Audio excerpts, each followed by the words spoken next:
Assalamualaikum warahmatullahi wabarakatuh.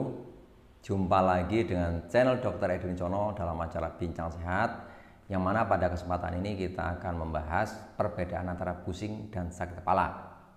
Saya yakin sahabat sehat sudah terbiasa dengan istilah pusing dan sakit kepala. Tapi saya yakin juga banyak di antara sahabat sehat ini belum bisa membedakan apa itu pusing, apa itu sakit kepala. Sehingga ketika mereka datang ke dokter menyampaikan keluhannya, kadang-kadang terbalik-balik apakah ini pusing atau sakit kepala. Resikonya dokter akan mendiagnosa dengan masalah yang berbeda apabila gejala yang disampaikan tidak sesuai dengan fakta. Resikonya dokter akan memberikan obat yang tidak tepat karena diagnosanya salah. Untuk itu marilah kita bersama-sama menyatukan persepsi apakah ini pusing, apa ini sakit kepala, sehingga apabila ada keluhan tersebut dan menyampaikan ke dokter akan mendapatkan diagnosa yang tepat. Dengan tentunya kalau diagnosa tepat maka akan mendapatkan obat yang tepat juga. Untuk sahabat sehat yang belum subscribe, pencet tombolnya. Dalam kehidupan sehari-hari, saya yakin sahabat sehat sering mendengar keluhan pusing ini. Anak pulang sekolah ditanya bundanya, apakah tadi bisa mengerjakan ujiannya? Mereka bilang pusing bunda, tadi soalnya sulit. Atau mungkin bundanya sendiri karena jatah bulanannya tidak sesuai dengan perencanaan, berkurang jumlahnya karena ada pengeluaran tambahan, mereka akan ngeluh pusing ayah, uangnya tidak cukup. Atau mungkin ayahnya sendiri akan mengeluh pusing karena pulang dari kantor, dapat tugas dari kantor, target tidak sesuai, mereka pulang juga akan ngeluh pusing, jangan ganggu, tugas di kantor belum selesai. Tapi apakah benar yang mereka sampaikan ini pusing? Untuk itu marilah kita bersama-sama mencoba menjawab permasalahan ini. Pusing kalau diartikan adalah gangguan pada kepala yang menyebabkan sensasi berputar, bahkan bisa menyebabkan gangguan keseimbangan pada badan. Dari definisi tersebut ada 3 kata kunci yang utama. Yang pertama adalah gangguan di kepala, yang kedua sensasi berputar, yang ketiga gangguan keseimbangan. Dari definisi tersebut, berdasarkan gejalanya, pusing itu juga dibagi 3 sesuai dengan gejala utamanya. Yang pertama adalah pusing dengan gejala utama rasa mau pingsan atau sensasi mau pingsan. Ini biasanya terjadi ketika seseorang dari duduk kemudian berdiri mendadak, dia rasanya berkunang-kunang, pingin pingsan. Ini termasuk pusing. Ini disebabkan karena tekanan darah itu menurun mendadak. Kalau bahasa medisnya disebut hipotensi ortostatik. Jadi tensi menurun mendadak karena perubahan posisi. Jadi kalau umpamanya sahabat sehat dari duduk kemudian berdiri, kemudian mata berkunang-kunang, pingin pingsan, itu termasuk pusing.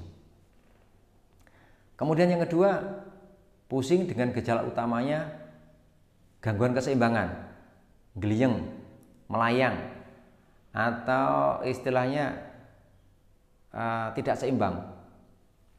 Biasanya orang-orang itu mengeluh dengan, Pak dokter, rasanya seperti naik kendaraan umum. Jadi mereka seperti bayangkan kendaraan jalannya sulit, kemudian bergoyang-goyang, atau yang paling gampang bayang itu naik perahu dengan ombak kencang. Jadi mereka bergoyang tidak seimbang, gliyeng. Ini disebabkan karena ada gangguan di otak yang dekat dengan telinga yang mengatur keseimbangan. Kemudian yang 3, pusing dengan keluhan utama berputar. Jadi orangnya ini datang ke tempat praktek dengan keluhan dunia ini berputar. Mereka bilang seperti naik komedi putar. Jadi dunia itu berputar. Jadi keluhannya sangat heboh sekali orangnya mesti. Dia gak berani buka mata, kemudian kadang-kadang sampai berkeringat dingin. Itu salah satu pusing juga. Kemudian apa yang dimaksud dengan sakit kepala? Sakit kepala adalah gangguan di kepala yang menyebabkan rasa sakit di kepala yang bisa disebabkan oleh organ kepala itu sendiri atau organ di sekitar kepala. Jadi ada 3 kata kunci juga di sini. Yang pertama gangguan di kepala, yang kedua menimbulkan rasa sakit di kepala, kemudian yang ketiga bisa disebabkan oleh bagian kepala sendiri atau organ di sekitar kepala. Rasa sakit ini yang paling sering itu berdenyut, seperti tertusuk, atau rasa kepala itu penuh, terikat sesuatu penuh full. Jadi mana penuh kepala saya, Pak Dokter.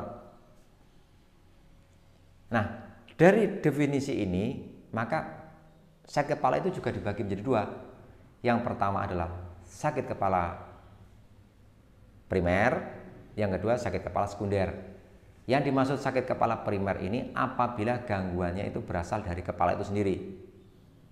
Bisa dari kulit kepala, tulang kepala, bisa juga dari pembuluh darah atau sarafnya. Kemudian kalau sakit kepala sekunder apabila gangguan itu dari organ di sekitar kepala. Yang paling sering itu biasanya sakit gigi. Jadi mereka mengeluh sakit gigi, tapi keluarnya pada ada pusingnya. Pusing dok, kenapa? Dilihatin sakit gigi. Atau mungkin matanya infeksi, merah, kemudian drodos, silau kena sinar, terus mereka ngeluh juga pusing. Ini termasuk sakit kepala karena organ yang lain, jadi termasuk sakit kepala sekunder.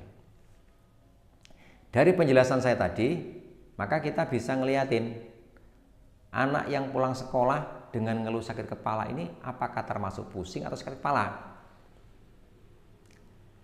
Apakah ibu yang pembukuan keuangannya tidak sesuai itu pusing atau sakit kepala?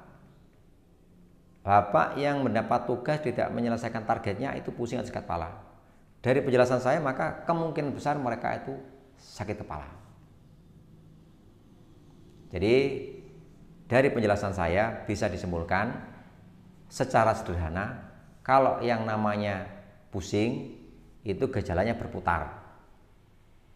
Kalau yang dibilang sakit kepala itu mereka mengeluhnya dengan kata berdenyut. Jadi kalau mereka datang, oh, kepala saya berdenyut dok, berarti sakit kepala. Kalau mereka bilang berputar dok, itu berarti pusing.